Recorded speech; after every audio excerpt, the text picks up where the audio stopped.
결혼식이 마치고 삼손의 화가 단단히 난 것은 자기의 아내를 통해서 수수께끼 문제를 풀어서 그래서 그들에게 옷 30벌을 주어야 되는 상황을 만났기 때문에 삼손이 대단히 화가 났죠. 그래서 아스글론에 내려가서 30명을 쳐 죽이고 그들의 옷을 빼앗아서 그들에게 나누어 줍니다. 성경 말씀에 얼마 후 이렇게 돼 있는데 이 얼마 후가 얼마나 되는지는 잘 모르겠습니다. 그러나 한참을 지나서 아마 삼손이 자기의 처갓집에 다시 간 것 같습니다.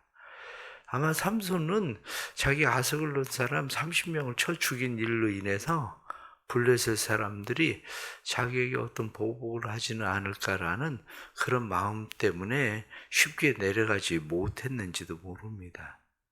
아무튼 그가 내려가서 자기 아내에게 가서 보니까 벌써 자기 아내를 다른 남자에게 주어버렸어요.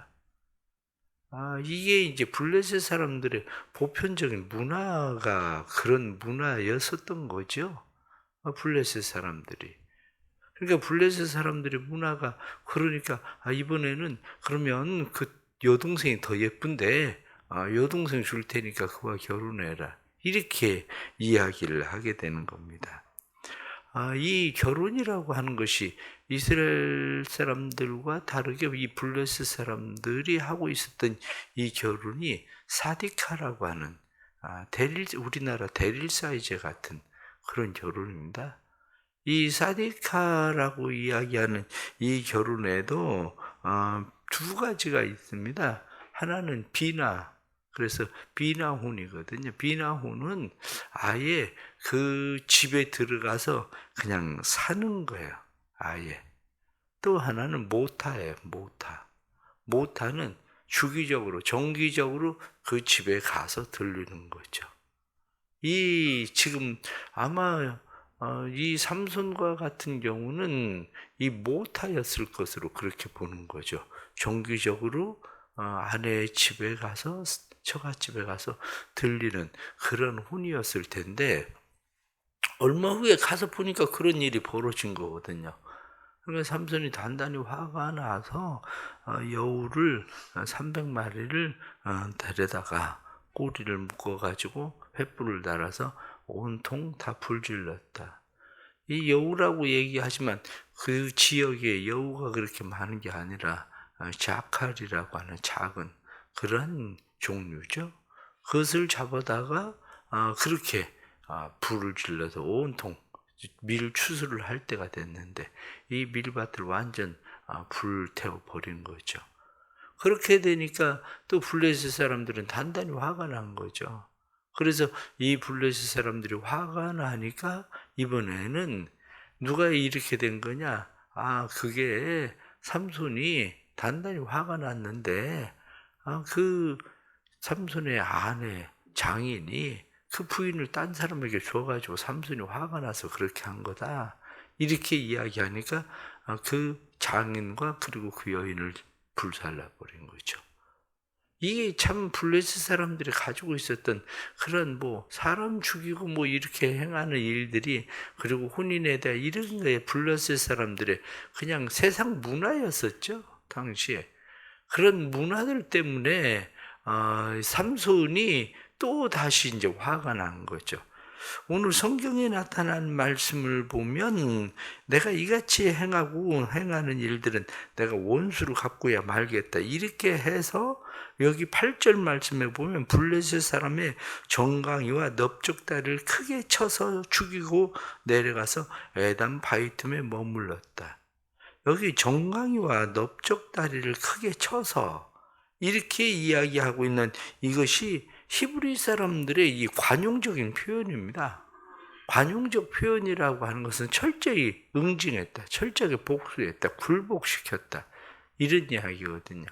그것은 야곱이 천사와 씨름할 때에 그 넓적다리 뼈를 쳐서 그 뼈가 위골되었다 이렇게 이야기하고 있는 것처럼 그러한 표현입니다.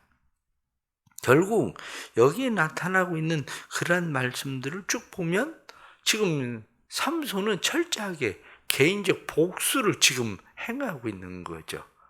자기 화가 많이 나니까 30명을 쳐서 죽여가지고 옷을 뺏어서 그들에게 주고, 뿐만 아니라 자기 아내를 다른 사람에게 주었다는 그 이유를 가지고 온통 불바다를 만들어버리고, 그리고 자기 아내와 그리고 또 장인을 죽였다는 이유 때문에 그 사람들을 또 쳐서 철저하게 죽이고, 이렇게 삼손이 행하고 있는 거죠.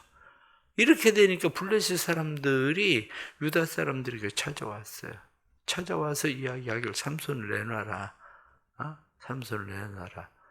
이렇게 이야기하니까 삼손을 유다 사람들이 찾아가요. 유다 사람들이 오늘 성경 말씀 보면 3,000명이나 그들이 삼손에게 갑니다. 제발 우리를 위해서 죽어줘라, 그 얘기죠. 그래, 성경은 뭐라고 표현을 하고 있느냐 하면 블레셋 사람이 우리를 다스린 줄 알지 못하느냐, 이렇게 이야기하면서 너 때문에 우리가 다 죽게 생겼다. 그러니까 우리가 부탁한다. 네가 삼손에게 네가 잡혀줘라. 그래서 삼손이 이야기합니다. 당신들이 나를 죽이지 않는다고 약속하면 내가 잡혀주겠다. 우리가 죽이지는 않겠다. 그래서 삼손이 결국 그들에게 끌려가게 되는데, 끌려갈 때 그들은 1,000명이, 그들이 생각을 해보십시오. 블레셋 사람들은 지금 1,000명이고 군인들은, 그런데 3,000명이 지금 삼손에게 찾아올 정도로 이 사람들은 철저하게 그들의 속에 어떤 의식들이 있었는지, 한마디로 이제 블레셋의 노예가 되어져 버린 노예 근성이 그들 안에 이미 쌓여 있은 거예요. 그들 안에. 그런데 삼손이 나귀 새 턱뼈 하나를 가지고 1,000명을 죽였다. 그런데 이 일이 성경은 여호와의 영이 삼손에게 갑자기 임해서 밧줄이 불탄 삼같이, 14절 말씀에 보면 그렇게 돼 있어요. 그의 결박되었던 손에서 떨어진지라. 떨어졌다, 이 말이 녹아내렸다, 이렇게 돼 있는 말이에요. 그의 손에서 녹아내리듯이 그 줄들이 다 떨어져 버렸다. 그래서 1,000명을 죽이고 삼손이 이야기를 합니다. 나귀 턱뼈로 내가 한 더미, 두 더미를 쌓았다. 1,000명을 죽였다. 이 나귀라고 하는 이 말이 하모르란 말이에요. 하모르.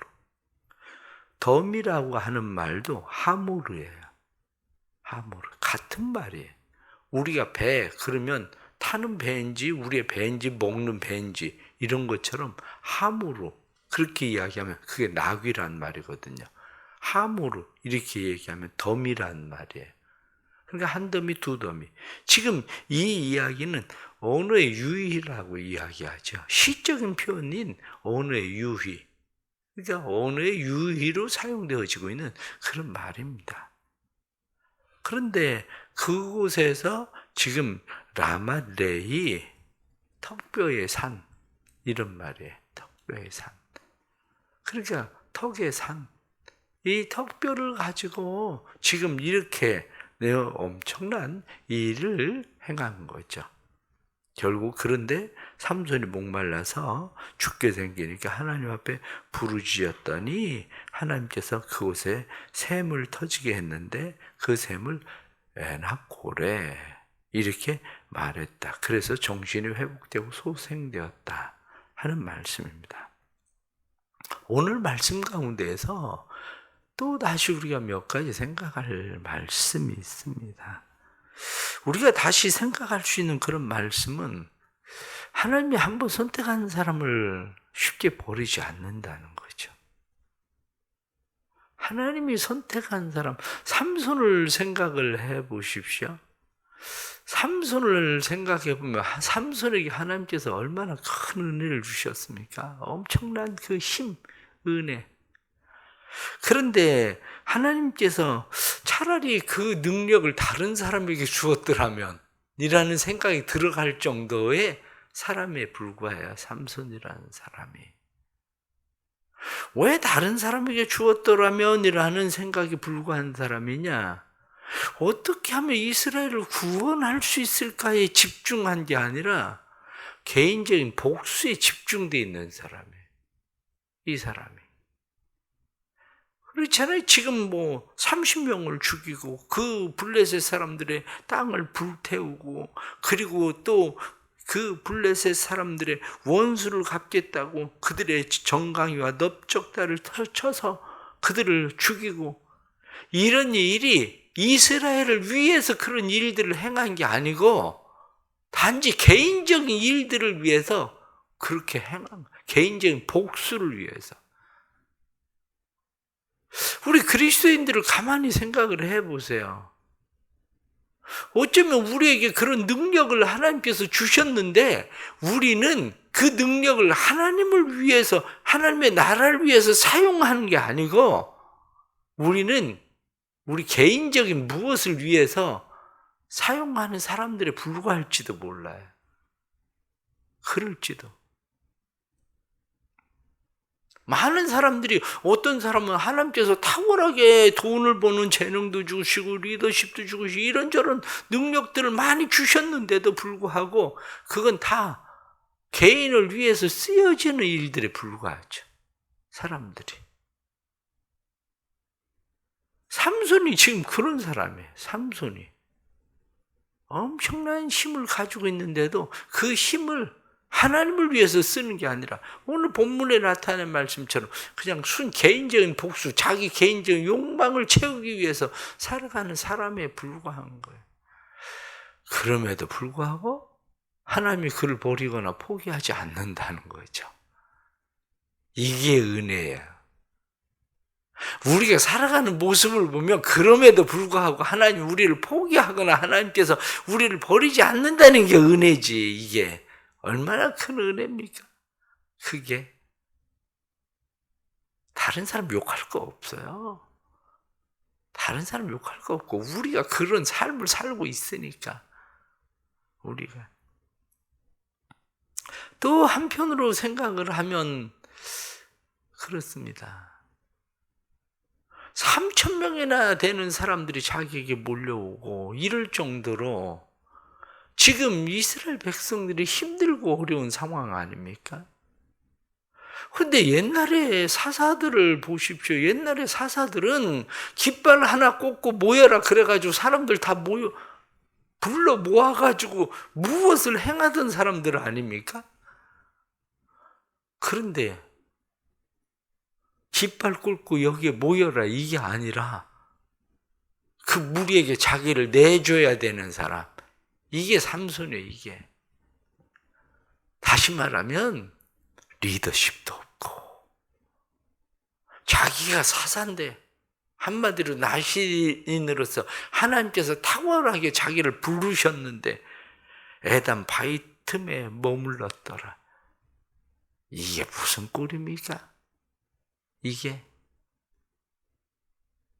사람들에게 날 따르라. 나하고 함께 싸워보자. 블레셋 사람들하고 싸워보자. 이렇게 이야기해도 부족한데 나 안 죽이면 너희한테 나 내주겠다. 이렇게 이야기하는 이런 삼손.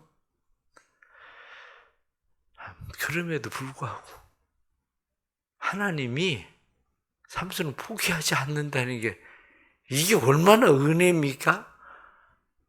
우리 같으면 참 너 리더십도 없고 그렇게 너 데리고 뭘 못하겠다. 야 그냥 난 너 포기하겠다. 너 버리겠다. 그리고 포기하고 버릴 것도 같은데 하나님은 그럼에도 불구하고 여전히 그 뒤에 나타나는 말씀을 보면 여호와의 영이 삼손에게 갑자기 임하시매 이렇게 하나님의 영이 삼손에게 임했다는 거야. 그래서 그 손에 모든 사슬들 불탄 삼같이 그렇게 다 끊어지게 결박을 풀어주셨다는 거. 우리의 삶에도 하나님께서 주신 은혜가 우리의 삶에 그런 결박들을 풀어주시잖아요.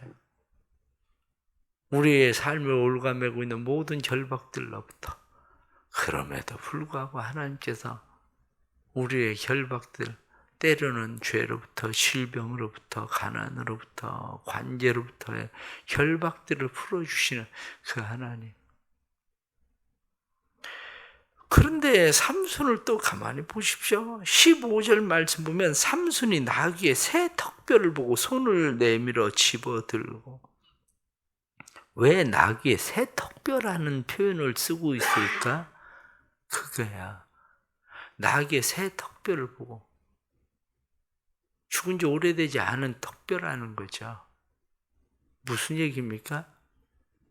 나시린이 하지 말아야 될 일을 지난 시간에도 말씀을 드린 것처럼 시체를 가까이 하지 말라는 거 아닙니까?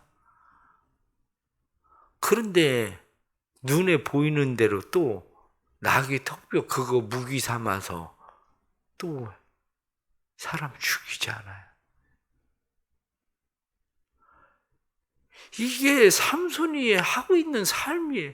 우리는 어떤 일들을 하나님의 은혜 주시면 또 다시 우리의 눈에 보이는 대로 우리가 하나님 앞에 어떻게 살아야 되는지의 문제가 아니라 지금 당장 시급한 문제대로 우리의 상황에 따라서 우리는 그렇게 행동하고 그렇게 움직이는 사람들이. 나귀 턱뼈가 아니었으면 하나님은 그럼 1000명을 못 죽이게 하셨을까? 그건 아니잖아요. 그런데 무슨 얘기를 하고 있는 거냐면 삼손은 이미 그 개념이 별로 없는 사람이래요. 삼손이 나시린에 대한 그런 개념 없이, 별 개념 없이, 오늘날 그리스도인들이 세상에서 개념 별로 없습니다. 그리스도인이라는 개념, 나한테 조금 유리하면, 유익이 되면 그냥 무엇이든지 세상 사람들하고 그냥 똑같이 행하는 사람들, 그게 오늘날 그리스도인들 아니에요? 그래도 하나님이 안 부르신다는 게 참 그게 은혜지. 그게 그렇지 않아요? 아니 우리가 그 하나님 같았으면 야 너 나시린으로 내가 너 불렀는데 시체 만지지 말라고 그러니까 겨우 또 나귀 턱뼈 들고 그 짓 하냐? 그래 너 내 손에 죽어야 되겠다. 그래 1000명의 손에 죽어라. 이렇게 하는 게 아니라 하나님이 그 나귀 턱뼈 또 하나 가지고 또 무엇을 하게 또 하시는 거야. 참. 그리고 나서 그 뒤에 보면 내가 나귀 턱뼈로 한 더미 두 더미를 쌓았으며 나귀 턱뼈로 내가 1000명을 죽였다.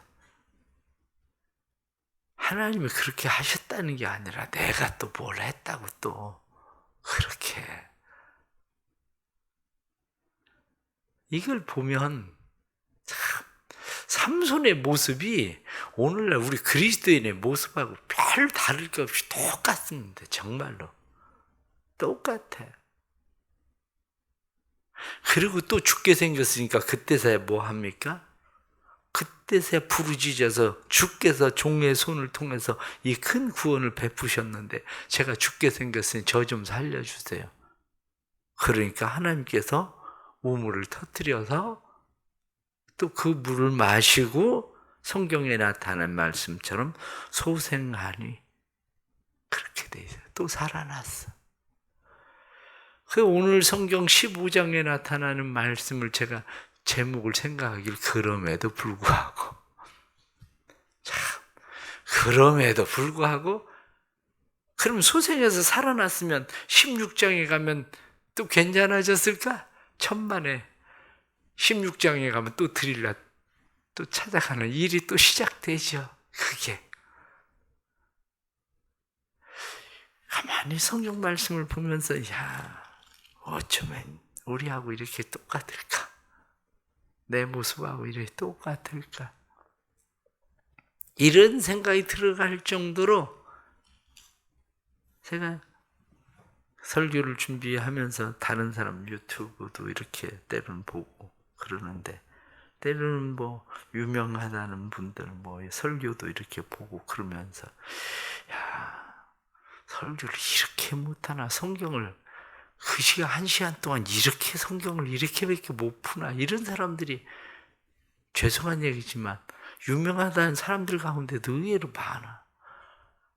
그런데 하나님이 내 마음속에 그래 너는 잘하면 너 뭘 하는데 너는 그래 네가 그렇게 그러면 너 뭘 하고 있는 건데 응? 남 얘기할 거 아니요. 우리 얘기야 이 얘기야 삼손의 얘기야. 그럼에도 불구하고 여전히 하나님이 우리를 포기하지 않고 하나님이 우리를 붙드시고 은혜 베푸시고 살리시고 소생케 하고 여전히 하나님께서 그렇게 하시잖아요. 그렇습니다. 오늘 말씀 보면서 또다시 우리는 생각해야 돼요. 은혜로 결국 사는구나. 그럼에도 불구하고 우리는 하나님의 은혜로 사는 사람들이구나. 그래, 은혜로 사는 사람들이 하나님의 은혜가 헛되지 않도록 예수 그리스도의 십자가의 은혜가 헛되지 않도록 다시 우리의 삶을 다시 잘 일으켜 세우는 그런 삶이 될 수 있기를 간절히 바랍니다.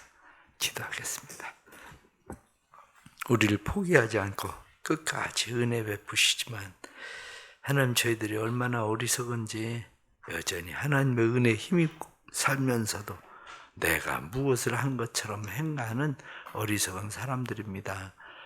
뿐만 아니라 하나님 저희들이 얼마나 어리석은 사람들인지 하나님이 그 큰 힘과 은혜와 능력을 주셨는데 그저 나 자신의 복수나 아니면 나 자신의 이익을 위해서만 여전히 살아가는 사람들입니다. 하나님 우리를 도와주옵소서. 불쌍히 여겨 주옵소서. 하나님 앞에 온전히 세워지게 해 주옵소서.